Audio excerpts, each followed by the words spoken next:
భర్తకు పురుగుల మందు తాగించి భార్య చంపేసిన ఘటన ఆసిఫాబాద్ జిల్లాలో జరిగింది. రెబ్బెన మండలము తక్కలపల్లి గ్రామానికి చెందిన పుప్పాల సతీష్, రజిత దంపతులు కాగా భర్త రోజు మద్యం తాగొచ్చి భార్యను వేధిస్తున్నాడు. భార్య ఎన్నిసార్లు చెప్పినా మద్యం మానుకోలేదు. తాగొచ్చి గొడవపడి సమీపంలోని అమ్మమ్మ ఇంటికి వెళ్లి నిద్రించాడు.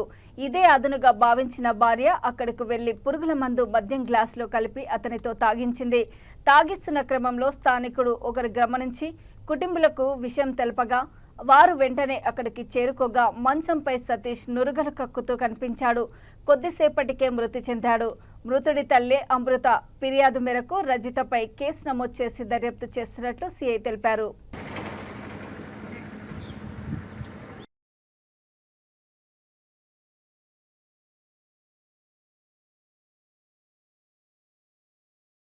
పదహారు 1/2025 రోజున సాయంత్రం 5:15 పోలీస్ స్టేషన్కి పుప్పాల అమృత అనే మహిళ వచ్చి తన కొడుకు పుప్పాల సతీష్ మందు తాగిన ఇంట్లో ఉండగా తన కోడలు పురుగుల మందు తాగిపించి హత్య చేసింది అని ఇచ్చిన ఫిర్యాదు ఆధారంగా ఎఫ్ఐఆర్ రిజిస్టర్ చేసి దానికి సంబంధించి ఇన్వెస్టిగేషన్ చేయడం జరుగుతుంది.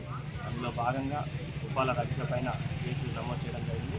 సాక్షులు తెలిసిన దాని ప్రకారం మృతుడు పుప్పాల సతీష్ ఉదయం మద్యం మత్తులో తన మేనమామ ఇంట్లో పడుకొని ఉండగా ఎవరు లేని చూసి ఈ పుప్పాల రజిత భార్య పుప్పాల రజిత అతని నోట్లో బలవంతంగా పురుగుల మందు తాగించడం వల్ల అతను చనిపోయిందని చెప్పేసి వాళ్ళు చెప్పడం జరుగుతుంది.